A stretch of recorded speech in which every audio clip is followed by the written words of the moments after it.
টিচাররা তো হচ্ছে প্রশংসা করতে করতে আলভিনরে উড়াই দিছে। এখন দেখো আলভিন পিছন দিয়ে উঠতেছে।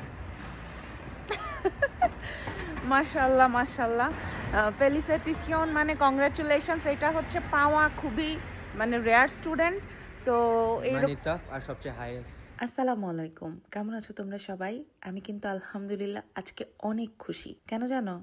আমার ছেলের এবার ইন্টার ফার্স্ট সেমিস্টারের রেজাল্ট দিল।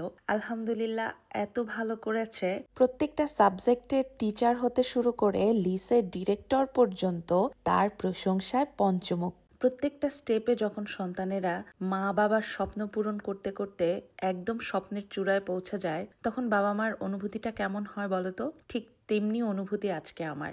খুব করে মিস করছিলাম তোমাদের ভাইয়াকে। সে যদি শুনতো, সে কি করতো আমি জানি না। আমার এখনো মনে পড়ে আলভিন যখন ক্লাস 1-এ ছিল, ওর এত ভালো রেজাল্ট দেখে, টিচারদের এত প্রশংসা শুনে তোমাদের ভাইয়া কান্না করে দিয়েছিল। টিচাররা নিজে টিস্যু পেপার তার স্টুডেন্টের প্যারেন্টসকে দিয়েছিল চোখের পানি মুছবার জন্য। এই সার্থকতাটা যে কতটা আনন্দের, এটা আসলে আমি তোমাদেরকে বোঝাতে পারবো না। আজকে যখন গিয়েছিলাম ওর কলেজে, এখানে যদিও কলেজকে লিসে বলে, তো সেখানে গিয়ে আমি ঠিক তেমনটাই আনন্দিত হয়েছি। চিন্তাও করতে পারবা না যে এক্সপেকটেশনের বাইরে ছিল। কেমন যেন একটা অনুভূতি বুকের ভেতরটায় হচ্ছিল, যেটা আমি তোমাদেরকে বোঝাতে পারবো না।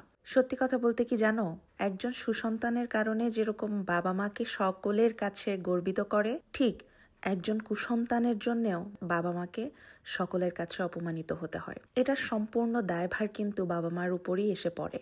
ওদের বাবা বিজনেস নিয়ে এতটাই ব্যস্ত থাকে যে ওদেরকে সময় দিতে পারে না। আমি আমার নিজের শখ, আহ্লাদ, ভালো লাগা সমস্ত কিছু বিসর্জন দিয়ে আমার সমস্ত কনসেন্ট্রেশনই থাকে ওদের উপর। কারণ হচ্ছে এই সময়টা যে চলে যাচ্ছে, এই সময়টা কিন্তু আমি আর ফিরে পাবো না। নামাজে বসে মায়ের দোয়া কখনোই বিফলে যায় না।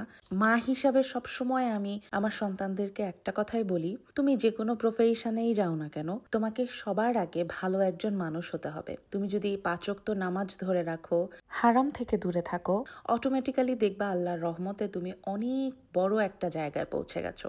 আমার কথা হচ্ছে আমার সন্তান আগে মানুষ হতে হবে, তারপর হচ্ছে তার প্রফেশন, তার কাজ। সেই চিন্তা করেই আসলে আমার সন্তানদেরকে মানুষ করছি। বাকিটা হচ্ছে উপর আল্লাহর হাতে।